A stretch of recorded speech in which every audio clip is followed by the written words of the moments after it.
हुकूमत इस्लामाबाद से grand debate में खुशामदीद। नाजरीन, 8 फरवरी को पाकिस्तान में आम इंतखाबात का मैदान सजेगा। 12 करोड़ से जायद वोटर्स पाकिस्तान के मुस्तकबिल का फैसला करेंगे। पाकिस्तानी अपने वोट से अपनी तकदीर लिखेंगे। अहम सवाल ये है कि वोट किस बुनियाद पर देना है, किसको देना है, क्यों देना है। इन तमाम सवालात के जवाबात तलाश करना बहुत ज़रूरी है। ज़मीनी हक़ाइक़ ये बताते हैं कि इस मुल्क में 2.5 करोड़ से ज़ायद बच्चे स्कूलों से बाहर हैं। 44% बच्चे खुराक की कमी का शिकार हैं। 1 करोड़ से ज़ायद बच्चे जबरी मुशक्क़त करने पर मजबूर हैं। इस मुल्क में 9 करोड़ से ज़ायद पाकिस्तानी ख़त्ते गुर्बत से नीचे ज़िंदगी गुजारने पर मजबूर हैं। तकरीबन 70% से ज़ायद आबादी को साफ पानी जैसी सहूलत मुयस्सर नहीं। 24% से ज़ायद पढ़े लिखे नौजवान बेरोज़गार हैं। इस मुल्क में आज महंगाई की शरह 40% से ज़ायद है।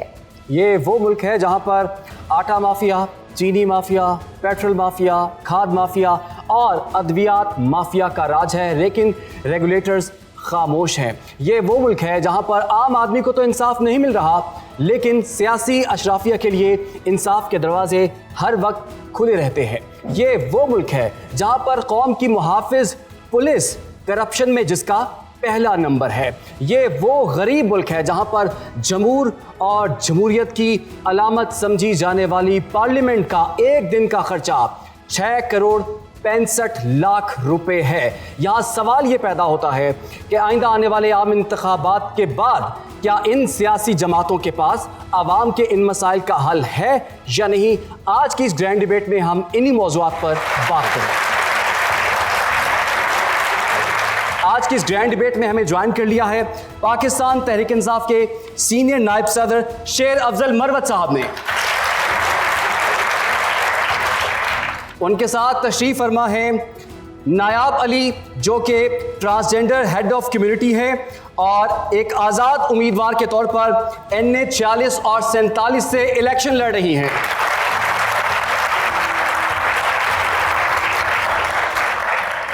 और उनके साथ तशरीफ रखती हैं पाकिस्तान पीपल्स पार्टी के रहनुमा डॉक्टर सवेरा प्रकाश। डॉक्टर सवेरा प्रकाश जो है वो पहली हिंदू उम्मीदवार है बुरेर से।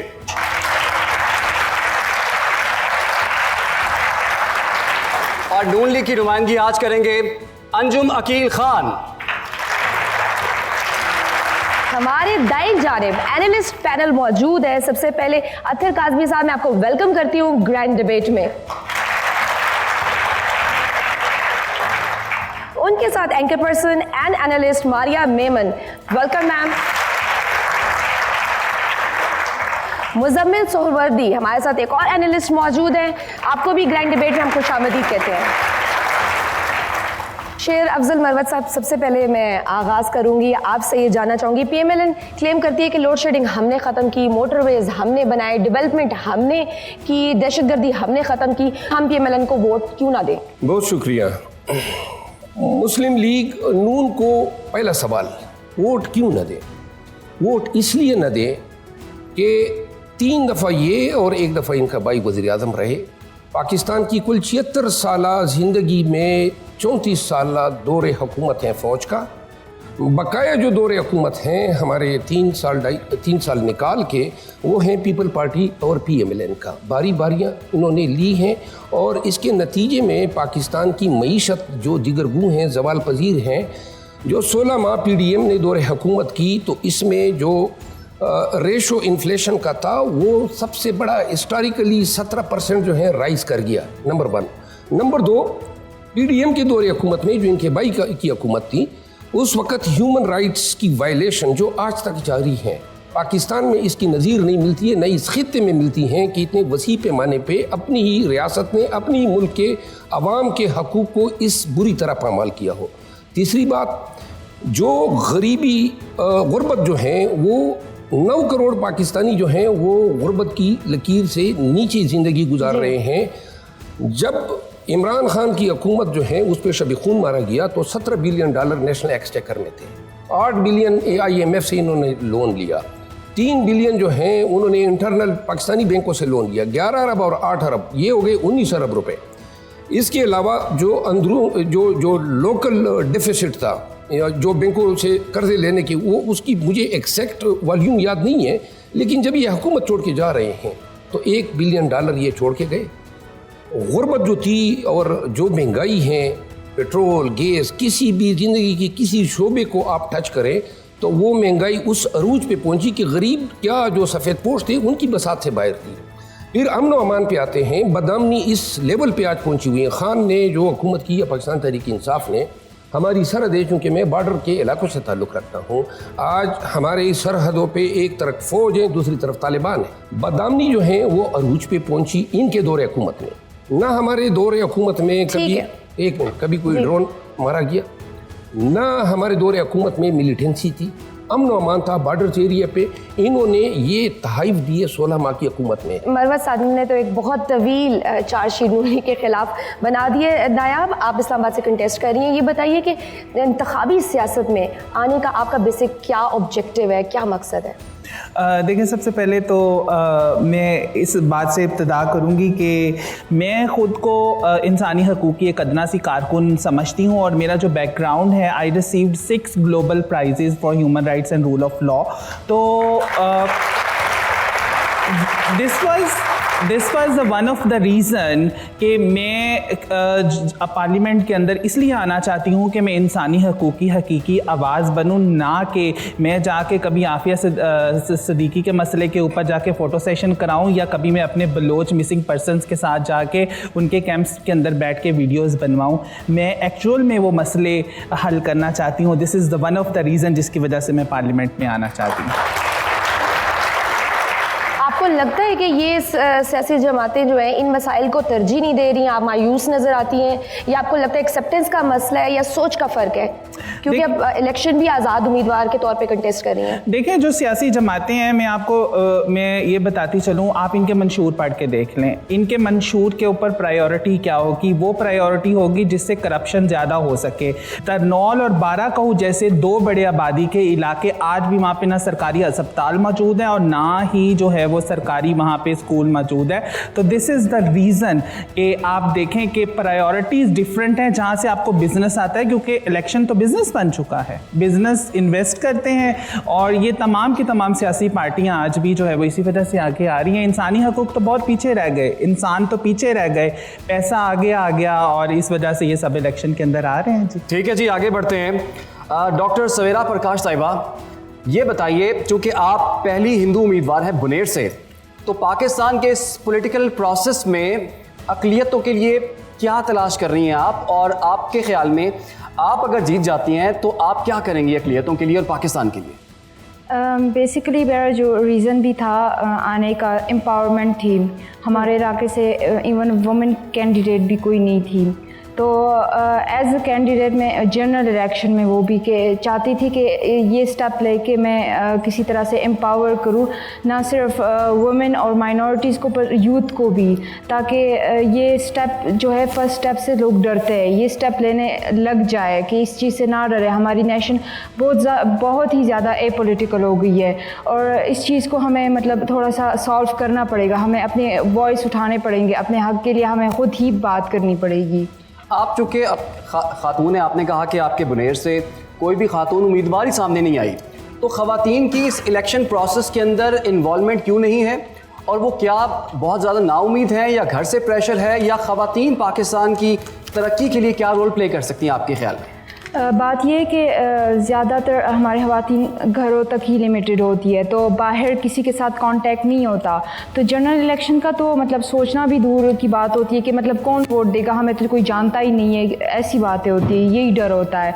तो रोल तो बहुत ज़्यादा मतलब प्ले कर सकती है। ऑब्वियसली हमारा 50 से इवन ज़्यादा % पॉपुलेशन है, तो जब तक हम अपना रोल नहीं प्ले करेंगे, ना सिर्फ फीमेल की बात करें पर यूथ भी, तो पाकिस्तान प्रोग्रेस की तरफ नहीं जा सकता। हमें बैलेंस चाहिए, हमें स्टेबिलिटी चाहिए। अभी वो ज़माना नहीं है, ग्लोबलाइजेशन हो रही है, अभी सारा कुछ चेंज हो रहा है। सिर्फ अब मेल्स अगर पैट्रियार्कल सिस्टम चलता रहे तो वो नहीं हो सकता। बिल्कुल राइट। अंजुम अकील साहब, अभी आप अभी हमें ज्वाइन किया। शेर अफजल महमद साहब ने आपके खिलाफ PMLN के खिलाफ एक तवील चार्जशीट बयान की। वो कहते हैं कि बदअमनी आपकी वजह से हुई है, महंगाई आपकी वजह से हुई है, आज जो मुल्क का हालात है वो भी आपकी वजह से हुए हैं। तो ये बताइए कि फिर हम PTI को वोट क्यों ना दें? बिस्मिल्लाहिर्रहमानिर्रहीम। मैं शेर अफजल साहब की पार्टी डिलीवर कर चुकी है, पीपल पार्टी डिलीवर कर चुकी है, मुस्लिम लीग नून डिलीवर कर चुकी है। अब तीनों के आप द्वार देखें कि तीनों ने किस में आज मुल्क में जो इंफ्रास्ट्रक्चर मौजूद है, चाहे वो मोटरवे की शक्ल में है, चाहे वो सी पैक की शक्ल में है, चाहे वो गादरपोर्ट की शक्ल में है, चाहे वो लोड शेडिंग ख़त्म करने की शक्ल में है, चाहे दहशत गर्दी ख़त्म करने की शक्ल में है, ये सारे क्रेडिट मुस्लिम लीग नून को जाते हैं। मैं तो ये कहता हूँ कि हमने डिलीवर किया है। आज मुल्क में जो इंफ्रास्ट्रक्चर मौजूद है, अगर उसको हम निकाल दें तो बाकी खंडरात बचते हैं। 4 साल पे एक टैग लग चुका है जो अब रिसेंटली हम देख रहे हैं कि सब लोग आपको कह रहे हैं आप लाडले हैं, आप नए सिलेक्टेड हैं। तो इस टैग के साथ अगर आप इलेक्शन में जा रहे हैं कुछ ही दिनों के बाद, तो आपको इलेक्शन में इसका फ़ायदा होगा या नुकसान होगा? बात देखें जी कि हम आज भी इंशाल्लाह कारकर्दगी की बेस पे जा रहे हैं। हम जाते हैं जब लोगों के पास, लोगों को अपनी कारकर्दगी बताते हैं तो लोग यकीन करें हमें सलूट करते हैं। सर आपकी कारकर्दगी 16 माह में क्या थी? महंगाई मैं वो बताता हूँ। आप ये देखें ना, 12% महंगाई थी जब इमरान खान साहब की हुकूमत थी, अब 28% पे खत्म हुई जब आप लोग गए। बुनियाद किसने रखी? ये आपकी कारकर्दगी थी। महंगाई आपने कितनी, आपने बिजली कितनी महंगी दी, IPPs की पेमेंट्स जो हुई डॉलर्स में, उसकी वजह से उसकी बुनियाद किसने रखी? मैं जो बात करूँ वो काय पे मबनी है। ये बता दें आप लाडले हैं या नहीं? आप लाडले हैं या नहीं? नो लाडले, नो। मैं कह रहा हूँ हम कारकर्दगी में जा रहे हैं। सुतेले आप बिल्कुल हम सुतेले। हमारे साथ जो सुतेले का सलूक हुआ है वो उसकी मिसाल नहीं मिलती। एक वजाहत मेरी बनती है, एक वजाहत देते हैं, गुजारिश है। मेरे दोस्त ने कहा कि हम लाडली भी नहीं है, सौतेले भी नहीं है। वकील खान नहीं, मेरी बात सुने फिर आप जवाब देंगे ना। ज्यादा बोल गए, मुझे भी हक देना। चलिए आप खत्म कर दें जी। अच्छा मैं अर्ज कर दूं, इन्होंने कहा कि जी हम सौतेले भी नहीं है, हमारे साथ ज्यादती हो गई। फिर मैं बता दूं सबके सामने कि बड़ी ही गैरत का मुजाहरा किया कि जब नवाज शरीफ साहब को बाजवा ने निकाला तो इन्होंने बाजवा को एक्सटेंशन का वोट ही नहीं दिया।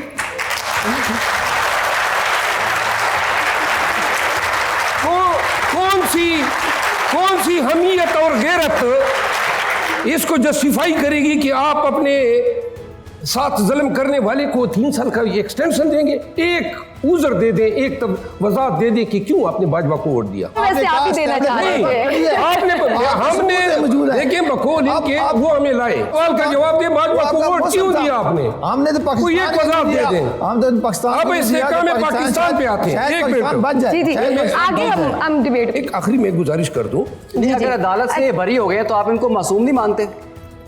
कौन सी अदालत से? 4 साल ये भगोड़ा रहा। एक मिनट, 4 साल हम आगे बढ़ेंगे। पाकिस्तान क्यों नहीं आ रहा था? उसके भाई की हुकूमत थी, आ जाता, पेश हो जाता। अदालत कानून ये कहती है। ठीक है, आपका एक पॉइंट आ मिनट, गया। 4 साल भेजा आपने और वापस अपनी मर्जी से आए वो नहीं। अच्छा इनको यहाँ पे मानना चाहिए। अंजुम वकील खान आप भी ताड़ी मारे ना, आप क्यों ये अक्सरियत उनके नजर आ रही है, इनके साथ खुद लेकर आए हैं मेरे ख्याल में। क्या लेकर आए? ये अब हम उन्हें कह नहीं सकते ना, उनकी अपनी मर्जी है। को सवाल करने का हक भी है, तालियां मारने का हक भी है। जहां उनको लगेगा कि ताली बजानी है वो बजाएंगे। आगे बढ़ते हैं जी अतर काज़मी साहब। सर ये बताइए, इतने इलेक्शंस हुए, इतनी हुकूमतें आई, इतनी पार्टीज ने रूल किया, मुल्क को कुछ नहीं मिला। 2024 के इलेक्शन से हम क्या उम्मीद रखें और इन पार्टीज की जो परफॉर्मेंस की असेसमेंट आप कैसे करते हैं? देखिए, पहले बुनियादी सी चीज़ है कि ये जो इलेक्शंस हैं ये आइन के मुताबिक वक्त पे इन लोगों को नहीं मिले। जो आइन कहता है।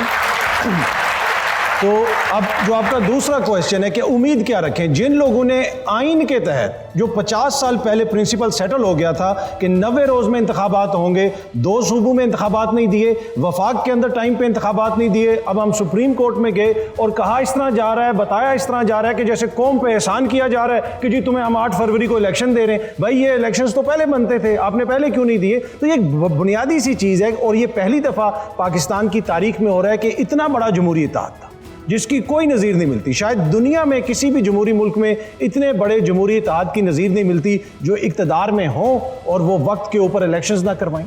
अब सेनेट के अंदर पिछले दिनों एक करारदाद आई थी और उसमें कहा गया था कि जी इंतखाबात कुछ अर्सा के लिए मुलतवी कर दिए जाए, और उसके ऊपर कितनी नाराज़गी का इजहार किया गया दोस्तों की जानिब से। पर ये वही सारे काबिल एहतराम दोस्त हैं जो कौमी असम्बली में करारदादें पेश करते थे, जिन्होंने कौमी असम्बली में करारदाद पेश की कि हम वक्त पे इंतखाबात नहीं करवाएंगे, सुप्रीम कोर्ट से आ गया फैसला तो क्या हुआ। तो प्रॉब्लम यह है कि जिन लोगों ने आपको वक्त पे इंतखाबात नहीं दिए वो उन इंतखाबात के नतीजे में अगर दोबारा आपके पास आ जाएंगे तो वो आगे आपको क्या देंगे, ये फैसला फिर अवाम खुद कर लेगी।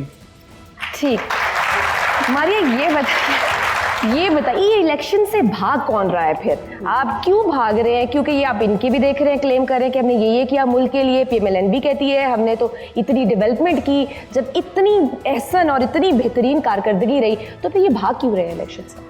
देखिए, मेरा ख्याल है इस वक्त मुल्क की सियासत का सबसे बड़ा अलमिया ये है कि हम 2008 से पहले की जो पॉलिटिकल स्पेस थी, जहाँ पर सियासी जमातों के एक बड़ा लिमिटेड रोल था, हम उस स्पेस में वापस आ गए हैं।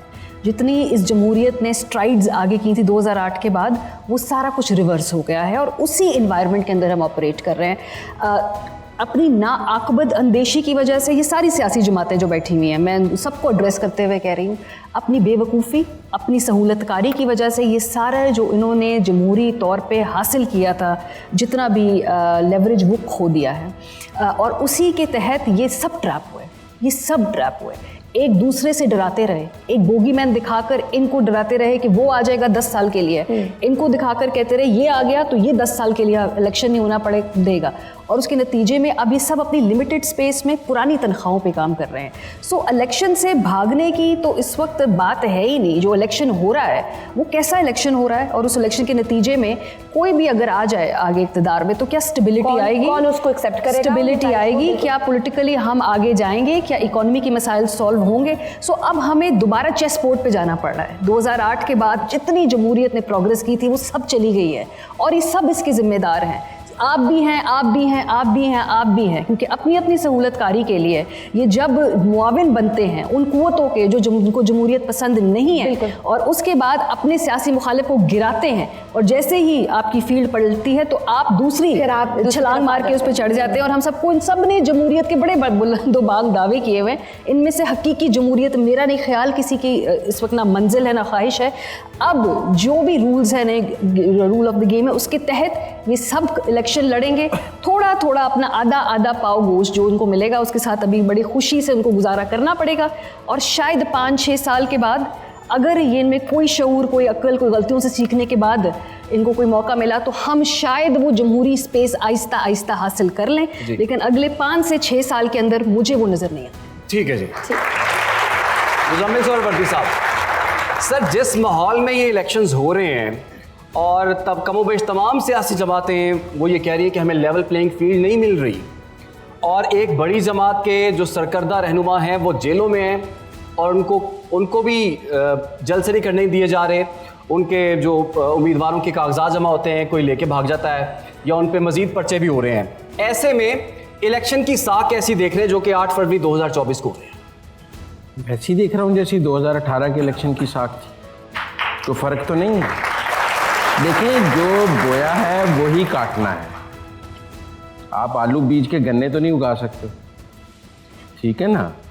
तो जो बीजा है वही फसल सामने है। जो देखें, ना रातों रात इनकलाब आना है, ना रातों रात इस्लाहात होनी है, ना रातों रात जमहूरियत आनी। ये एक तसलसल का नाम है सारा कुछ। जो मारिया ने बात की, हमने 2014 के धरनों से जो पाकिस्तान में जमहूरियत का इन्हितात शुरू किया, जमहूरियत पर जब शब खून मारना शुरू किया, वो शक्ल की सूरत में आज मौजूद है। वो फसल, और मज़े की बात, जिसने वो फसल बोई थी शब खून की, वो खुद अडयाला जेल में बैठ के उसे काट रहा है।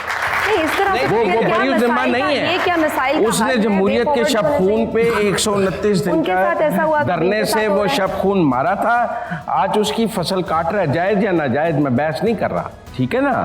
तो ये जमहूरियत की बेहतरीन शक्ल ये है कि जमहूरियत अपना इंतकाम खुद लेती है। सीखा क्या है फिर हमने? पता नहीं अडयाला में बैठे हुए बंदे ने क्या सीखा है। दो बड़ी सियासी जमातों ने तो चार्टर ऑफ डेमोक्रेसी से सीखा था, जिसको इन्होंने मुकमका कहा कि भाई एक दूसरे के खिलाफ इत्तेहाद तक नहीं जाना कि जो जमहूरियत दुश्मन कुव्वतें हैं वो फ़ायदा उठाएं। जो आज मारिया कह रही है कि उनका तसल्लुत है और जमहूरी कुव्वतें सब सरेंडर कर गई हैं उनके आगे। ये बता दें, फ्री एंड फेयर इलेक्शंस हो रहे हैं? ये जितने फ्री एंड फेयर 2018 में हुए थे उससे ज़्यादा फ्री एंड फेयर हो रहे हैं। जी जी, सवाल आप पूछते हैं, सवाल आप इन नजर से पूछते हैं इलेक्शन के, ये इनको अडियाला जेल नजर आ जाता है। 5 दफा अडियाला जेल कहा आपने। अंजम अकील खान को तो बुलाया था, एक पीटीआई से बुलाया था, लेकिन अगर आपने 2 बुलाने थे तो हमारे भी दूसरे बुलाते। नहीं सर, ये जमहूरियत है। का बयान होता है। 16 महीने पीडीएम की हुकूमत इस्तेहकाम लाई। इस्तेहकाम क्या था? खवातीन को घसीटा, घरों में घुसे, चादर चार दीवारी का तकद्दुस पामाल किया, 3 MPO का बिला दरिया इस्तेमाल किया। इलेक्शन एक्ट में सिर्फ नवाज शरीफ के लिए 233 में इन्होंने अमेंडमेंट की कि जी जो लाइफ लॉन्ग जो डिस्क्वालिफिकेशन है उसको 5 साल तस्वुर किया जाएगा। इन्होंने आर्मी एक्ट में ये कानून मुतरफ करा दिया कि बगैर किसी वारंट के किसी घर में घुस सकते हैं। एक्ट 2023 के एक्ट में अमेंडमेंट किया कि किसी को गिरफ्तार करने के लिए किसी पर्चे की जरूरत नहीं है। ये है इनके इंसानी हकूक के मयार के कारनामे। छोटी सी जो जी 1 मिनट 17 दफा शाहरियार अफरीदी पे MPO लगा। ये मुल्क है, ये कानून है, इस तरह भी यूज होता है। 14 दफा अली मोहम्मद खान को हमारी खवातीन जो जेलों में नजरबंद हैं, सनम जावेद रिहा होती हैं और बाहर गिरफ्तार होती हैं। ये कौन सा मुल्क है? किस रियासत में इस तरह होता है? शर्म नहीं आती है इसको मुल्क कहते हुए? इसको कानून और बुनियादी इंसानी हकूक की जो पामाली इन्होंने की है तारीख में नजीर नहीं मिलती। आपका पॉइंट आ गया। अच्छा, इसमें जी इसमें छोटी सी देखिए, सोसाइटी में इख्तिलाफ राय की गुंजाइश क्यों खत्म नहीं, इख्तिलाफ होना चाहिए और अच्छी चीज़ है, उसी से डिबेट आगे बढ़ती। मारिया ने भी बड़े इंपॉर्टेंट पॉइंट्स उठाए, अपने सरवर्दी साहब ने भी बड़ी इंपॉर्टेंट बातें की, लेकिन इशू ये है कि 3.5 बरस पीडीएम ने किस बयानिए के ऊपर अपनी कैंपेन चलाई कि ये लाडला है, ये सिलेक्टेड है, इसने हाइब्रिड निज़ाम कायम कर दिया है और हम आके उसको ख़त्म करेंगे। क्या फिर जो पीडीएम का दौरे हुकूमत था वो आइडियल जमहूरी हुकूमत थी? क्या उसके अंदर हाइब्रिड निज़ाम ख़त्म हुआ या प्रो मैक्स हाइब्रिड निज़ाम आ गया कि जहाँ पे हर चीज़ का क्रेडिट आपने उधर दे दिया, हर चीज़ आपने दूसरी तरफ कह दी कि जनाब सब कुछ वो कर रहे हैं? और दूसरा, 2018 के इंतखाबात का बार बार कंपैरिजन करने की कोशिश की जाती है। देखें, उंगली पकड़ के किसी को लेके जाना और कंधों पे उठा के लाश की तरह किसी को लेके जाना, उसमें फ़र्क है। 2018 में वो हालात डिफरेंट थे, इस वक्त बिल्कुल कंप्लीटली डिफरेंट है। ये लाश किसको कहा आप? मैं सियासी बात कर रहा हूँ, मैं मेटाफोर इस्तेमाल किया है कि सियासत के अंदर आप अपने कंधे के ऊपर जब आपके बोझ इतना ज्यादा हो जाए कि जिन्होंने उठाया हुआ है अब वो भी जो है सोच रहे हैं कि आखिर हमने कर क्या लिया है, किस तरह पहुंचाए। लाश कौन है? लाश को भी आज़ादी इज़हार राय है। ग्रैंड डिबेट में गर्मा गर्म बहस का सिलसिला जारी है। फिलहाल यहाँ पर वक्त हुआ एक ब्रेक का। Welcome back to grand debate. Imran मौजूद है ऑडियंस में। जी इमरान। जी बहुत शुक्रिया आपका शजिया। और 5 साल अवाम वेट करती है कि सवालात पूछ सके, तो ग्रैंड डिबेट में हमने इनको ये प्लेटफॉर्म फ्राहम किया है कि ये सख्त सवाल भी कर सकते हैं और मासूमाना सवाल भी कर सकते हैं। अस्सलाम वालेकुम, मेरा नाम महबूल्लाह खान सवाती है और मैं CP इस्लामाबाद का स्टूडेंट हूँ। सबसे पहले सर मेरा क्वेश्चन आप सबसे कि सर आज पूरे मुल्क के अंदर ये अनाउंस कर दिया गया है कि नवाज शरीफ प्राइम मिनिस्टर है, हर बंदा ये कह रहा है साड़ी गाल होगी है, तो सर फिर इलेक्शन कराने की क्या ज़रूरत है? और जिस तरह आज पाकिस्तान तहरीक इंसाफ के साथ हो रहा है, तो क्या सर ये इंसानी हुकूक की खिलाफ वर्जी नहीं है? और सर आप बैर अवाम में क्यों नहीं निकलते? आप निकलें, पब्लिक को फेस करें। हर 5 साल बाद आप लोग भाग जाते हैं, हमेशा आप लोग भाग जाते हैं। लीडर तो वो होता है जो अपने लोगों के साथ खड़ा होता है। आप लोगों ने तो कभी अवाम के साथ खड़ा होने की तौफीक भी आप लोगों को नहीं हुई, तो क्यों आप लोग अवाम के साथ नहीं खड़े होते? ठीक है, ये 2018 थोड़ी है कि RTS बैठ जाएगा, वोट किसी को डाला है और 72 घंटे RTS बैठा। एक मिनट, इस मौजूदा जो इलेक्शन कमीशन है इसके दौर में जितने भी ज़मीनी इंतखाब हुए हैं, चाहे वो PTI ने जीते हैं या हारे हैं, उनके नताइज बर वक्त आए हैं। लोग जो डरते हैं वो 2018 से डरते हैं जब RTS बैठाकर इस मुल्क में एक हुकूमत लाई गई थी। सवाल तो ये नहीं तो इसलिए मैं समझता हूँ कि अगर बर वक्त नताइज आएंगे, अगर बर वक्त नताइज आएंगे, असल में शेर अफजल मरवत साहब उस वक्त सियासत में नहीं थे ना, उन्हें याद ही नहीं है कि 2018 में क्या हुआ था। उनकी हिस्ट्री तो 22 से शुरू हुई है, तो हम इसलिए उनको कुछ नहीं कह सकते। बड़ी सिंपल बात है, अच्छा मेरी डब्बे को मेरी हिस्ट्री में हजरत को बता दूं, और वोट से ही पाकिस्तान की बेहतरी होगी। मेरी हिस्ट्री वोट के अलावा बेहतरी का कोई रास्ता नहीं है सहाफत में, लेकिन जितनी भी मेरी हिस्ट्री है हमेशा वफादारी और शुजात के साथ याद रखी जाएगी। Next question please. मेरा नाम मोहम्मद सलीम स्वाति है। मेरा सवाल आपसे है सर कि जिस तरह मेरे भाई ने कहा कि आप लोग पीटीआई के कैंडिडेट्स को मौका नहीं दे रहे बाहर निकलने के लिए, कैंपेन करने के लिए, तो जिस दिन आप निकलेंगे आपको भी यूथ बताएगी और आप इंशाल्लाह हारेंगे 8 फरवरी। ठीक है, नेक्स्ट क्वेश्चन। ये कोई कमेंट है, क्वेश्चन नहीं है। और ये यूथ आपका बहुत अच्छे तरीके से इस्तकबाल करेगी। और मेरा दूसरा सवाल ये है कि आप मौजूदा माशी सूरत को कैसे देखते हैं, और जितनी भी पार्टीज़ यहाँ पे बैठी हैं, अगर आपको आइंदा आपको ये अवाम इंतखाब करती है, आपको अलग करती है, तो आप क्या करेंगे माशरत के लिए? पहली बात यह है, आपको माशा नजूमी होना चाहिए कि मैं हारूंगा या जीतूंगा। आप भी आपके हल्के से इलेक्शन लड़ रही हैं, आप लोग एक ही हल्के से लड़ रहे हैं जी। अब आपको पता है आप लोगों ने किसको वोट देना है, अगर आपने अंजुम साहब को जितवाना ही आ रहा। मेरा सवाल ये है सर कि पाकिस्तान की आधे से ज़्यादा जो आबादी वो यूथ पर मुश्तमिल है, उसकी मुर्शद को आपने जेल में डाल के आप जो इलेक्शन करा रहे हैं, आपको लगता है यूथ मानेंगी? उसके अलावा सर आपने जिस तरह कारकर्दगी की बात की सर, तो आपकी कारकर्दगी से सर जिस तरह आपने फरमाया कि सर की मोटरवे बनाई, सर मोटरवे को निकाले सर, और एटॉमिक बम के आप लोग ओन करते हैं वो भी निकाल दे सर।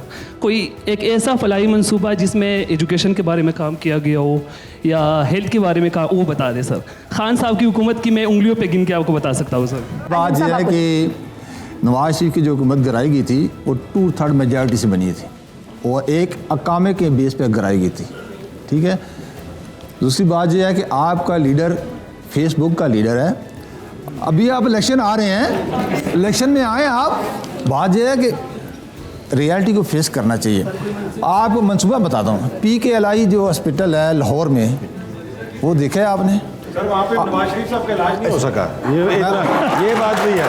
या तो होगा ना इस तरह ना ही मरियम बीबी की सर्जरी। मैं आवाम के लिए बात करता हूँ, आप छोड़ें, मैं आवाम के लिए बात करूँ। आप किडनी सेंटर पे रावलपिंडी की बात करें, ठीक है। ये ऐसे आप KPK के बताएं कितने अस्पताल बनाए? आप बता दें। जवाब मैं दे देता हूँ। अभी इन्होंने कह दिया कि आपका लीडर फेसबुक का लीडर हैं, चले फेसबुक तक तो लीडर मान लिया ना, आप अपने लीडर का बता दें। सीरी पाई खाने के अलावा और क्या काम है? मेरा लीडर ऑक्सफोर्ड का पढ़ा है, आपका लीडर कवालमंडी का पढ़ा है। मेरा लीडर जो है वो आज इस उम्र में भी जवानों की तरह शहजादा लगता है। आपका लीडर खाए खाता है। मेरा लीडर नौजवानों की विजन की बात करता है, कौम को एक विजनरी सोच दे रहा है, और आज भी जेल में पाबंद सलासल है, डील नहीं कर रहे। आपकी लीडर की तरह नहीं, कभी सऊदिया भाग जाता है, कभी लंदन भाग जाता है। मेरा लीडर डट के खड़ा है, आपका लीडर 18 हो जाता है। ठीक है बिल्कुल। अस्सलाम वालेकुम, मेरा नाम मलिहा मुग़ल है और मेरा ताल्लुक़ नेशनल डिफेंस यूनिवर्सिटी इस्लामाबाद से। सर मेरा सवाल आपसे कि 2024 के इलेक्शंस के बाद भी क्या जो बोया है वही काटेंगे का सिलसिला चलता रहेगा, या पाकिस्तान के नेशनल इंटरेस्ट को सामने रख के कोई लॉन्ग टर्म सस्टेनेबल पॉलिसीज़ बनाई जाएंगी? बिकॉज सर अगर इकॉनमी देखी जाए तो स्टेट ऑन इंडस्ट्रीज़ जो हैं वो सारी खसारे में, चाहे वो एयरलाइंस हो या टेक्सटाइल इंडस्ट्री हो, लेकिन सर पॉलिटिशियंस ऑन इंडस्ट्रीज़ बिल्कुल ठीक ठाक चल रही है। फिर जब यही लोग इक़्तिदार में आते हैं तो इकॉनमी क्यों नीचे जाती है? सर कब हम मिल बैठ के लॉन्ग टर्म पॉलिसीज़ बनाएंगे पाकिस्तान के लिए? आपने स्टेट ओन्ड एंटरप्राइजेस की बात की है। इनकी प्राइवेटाइजेशन की मुख्तलिफ हुकूमतों ने कोशिश की है, लेकिन पॉलिटिकली उनकी टांग खींची गई है। पहले जब स्टील मिल की हुई तो असद उमर साहब वहाँ पहुँच गए, पीपल्स पार्टी PIA की नहीं होने देती, नून लीग किसी की नहीं होने देती। इसीलिए इनसे जान छुड़ाने के लिए एक चार्टर ऑफ इकॉनमी सब सियासी जमातों को साइन करना पड़ेगा, क्योंकि यहाँ PIA रहेगा या पाकिस्तान रहेगा। इतना कर्जा हो गया PIA का और 2030 तक वो पाकिस्तान के मजमूई कर्जे तक हो जाएगा। स्टील मिल हम चला भी नहीं पा रहे और लॉस बढ़ता जा रहा है। तो इसलिए ये सब के लिए एक चार्टर ऑफ इकॉनमी ज़रूरत है। मुझे उम्मीद है 8 फरवरी के बाद जो PTI पार्लियामेंट में आएगी वो चार्टर ऑफ इकॉनमी जरूर साइन करेगी कि यहाँ पे सियासतदानों की स्टील मिल्स तो खसारे में जाती नहीं है, उनकी एयरलाइंस खसारे में नहीं जाती, लेकिन PIA चली जाएगी अपनी स्टील। ये सरकार का काम नहीं है, रेलवे ये सरकार का काम नहीं है कारोबार। पाकिस्तान के मसाइल तो बहुत ज़्यादा हैं, लेकिन इन मसाइल का हल इन पैनलिस्ट के पास क्या है, ये जानेंगे एक ब्रेक के बाद। देखते रहिए ग्रैंड डिबेट। ग्रैंड डिबेट में एक बार फिर खुशामदीद। अब हम लेंगे नौजवानों के सवालात। इमरान ऑडियंस में मौजूद है और जानेंगे ऑडियंस क्या पूछना चाहती है हमारे सियासतदानों से और हमारे एनालिस्ट से। जी इमरान। मेरा नाम नसीर अहमद, मैं कायद-ए-आज़म यूनिवर्सिटी का स्टूडेंट हूँ। अभी ये जम्मल सर ने बात की कि कंपैरेटिव इलेक्शन होने चाहिए, मींस कि हर बंदे को खुद कहना चाहिए हम स्टूडेंट हैं, हमें बताना चाहिए कि इलेक्शन हम किसको वोट दें। तो मैं इनसे ये कहना चाहता हूँ कि मैंने पिछले दिनों में ये हो रहा था कि भाई PTI के हम वोटर हैं, हम PTI को वोट देंगे। तो हमारा ये बारकों में बाईपास बना हुआ है, तो मैंने वो बाइक पे PTI का झंडा लगाया हुआ था। तो वो एक पुलिस वाले थे, सर थे हमारे, बड़े मज़े थे, वो बूढ़े थे, वो मुझे कहते हैं जी PTI का झंडा उतारो तो इधर बाईपास पे चढ़ोगे। तो अभी आप कह रहे हैं कि जी कंपैरेटिव स्टडी करनी चाहिए, तो ये किस तरह होगी?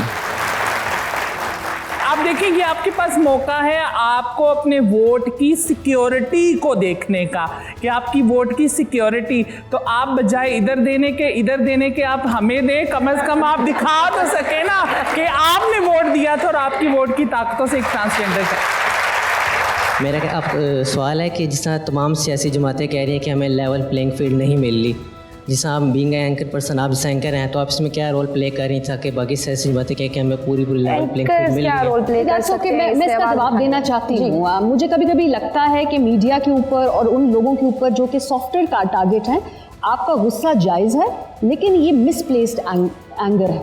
लेवल प्लेइंग फील्ड कब बनेगी? जब पॉलिटिकल जमातें स्ट्रगल करेंगी। जब मरियम बीबी ने वोट को इज्जत दो का नारा लगाया था, तो वो नारा दिखाया गया, शी लेड दैट रेजिस्टेंस और मीडिया जंप्ड ऑन इट।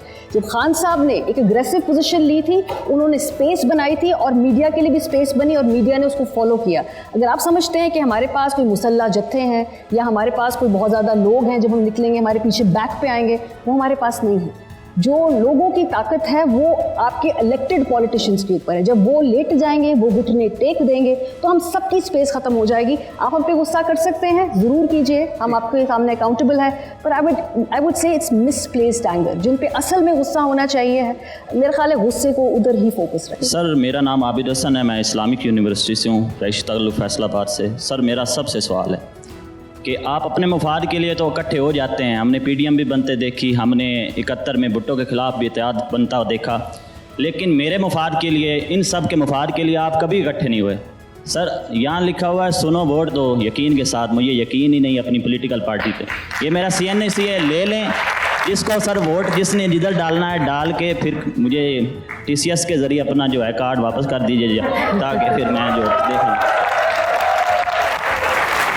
जी इमरान में छोटी सी चीज़ ऐड करना चाहूँ। देखिए बड़ी इंकरेजिंग चीज़ है ये कि आप सब लोग जमहूरी रवायात की, जमहूरी इक़दार की बात कर रहे हैं, तहरीक इंसाफ के साथ जो हो रहा है उसको भी हाईलाइट किया जा रहा है, लेकिन ये जो आपका प्रिंसिपल है ना, ये सारी जमातों पे आपने अप्लाई करना है। माजी में मियाँ साहब के साथ भी ज़्यादती हुई, पीपल्स पार्टी के साथ भी ज़्यादती होती रही, और हो सकता है कि कल जाके आगे दोबारा नवाज शरीफ साहब के साथ भी ज़्यादती हो, तो उस वक्त भी आपने इसी प्रिंसिपल पर कायम रहना है कि जनाब किसी भी सियासी लीडर के साथ ज़्यादती नहीं होनी, और आप लोगों ने डिसाइड करना है कि मियाँ साहब इक़्तिदार में आएंगे, खान साहब आएंगे या बिलावल साहब। अस्सलाम वालेकुम, मेरा नाम मोहसिन है और मैं पंजाब के मुजफ्फरगढ़ ज़िला से हूँ, जिसकी आबादी 40 लाख से भी अबव है। हमारे जो हल्के के यंग है ना, वो कोई लाहौर में घूम रहा है, जो लाहौर में कोई घूम रहा है अपने पढ़ने के लिए, आपका जो पहला था एजुकेशन फूड, ये हमारा कोई नौजवान धक्के खा रहा है लाहौर में, कोई खा रहा है इस्लामाबाद में, कोई पिंडी में खा रहा है। उधर के जो स्कूल है ना, सिर्फ मैंने ये देखा कि उधर के स्कूल जब इलेक्शन आते हैं तब उनको खोला जाता है, नहीं तो उधर जानवर बंधे होते हैं छाँव में। उसका क्या हाल होगा? हम किस बेस पे अपनी पीपल्स पार्टी को वोट दें, नून लीग को वोट दें? किस बेस पे? हम उधर तो कोई इस तरह का वो है नहीं, हम किस बेस पे उनको वोट दें? काज़मी साहब, जहाँ तक ये ताल्लुक है कि वोट किसको दें, देखिए अगर आपको कैंडिडेट पसंद नहीं है तो आप उसको, कोई और होगा आप उसको वोट दे दें। उधर अगर कोई इंडिपेंडेंट है जो आप ये समझते हैं कि वो आपके लिए बेहतर है, पीटीआई या नून लीग या पीपल्स पार्टी का कैंडिडेट बेहतर नहीं है। बाकी ये है कि जो नौजवान क्वेश्चंस कर रहे हैं ये बड़े इनकरेजिंग हैं, बड़े आर्टिकुलेट क्वेश्चंस हैं, पढ़े लिखे क्वेश्चंस हैं। अब वो ज़माना चला गया कि जहाँ पे वो जिस किस्म की बातें होती थी, अब जो हमारी सियासी क्लास है ना वो भी इस चीज़ के यूज़ टू है कि जनाब बिरयानी की प्लेट, ये वो, कीमे का नान। अब बात उससे आगे निकल गई है।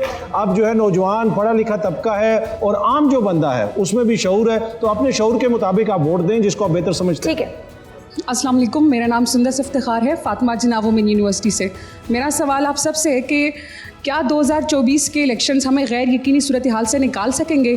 क्या ये मुमकिन, हम ये इस बात पे यकीन कर सकते हैं कि अगर PMLN आएगी तो PTI उसका पासा नहीं पलटेगी? क्या आप हमें ये यकीन दिलाएंगे कि अगर PTI आएगी तो आप उस पर और टेक ओवर नहीं करेंगे? हम इस बात पे यकीन करने के लिए तैयार ही नहीं है कि अगर कोई हुकूमत आती है तो वो हमारा, हम जिसको वोट देते हैं वो 5 साल पूरे करती है, डिलीवर करती है, वो करती है नहीं करती वो आप हम पे छोड़ दें, हम उनको वोट नहीं देंगे। आप उन्हें पहले 5 साल पूरे करने तो दें। और दूसरी बात आपने जो किए कि गैरत का मुजाहरा कि आपने बाजवा के दोबारा से आपने हाथ मिला लिया, तो मेरा आपसे ये सवाल है कि अगर पहले आपने उनको बाप का दर्जा दिया, दूसरी बात में आपने उनको नारे लगा दिए, और अब अगर वो आपको इक़्तिदार में लाएंगे तो आप फिर से उनके पाँव पकड़ेंगे, तो ये तो सब अपनी मर्जी के हिसाब से चलते रहते हैं। जी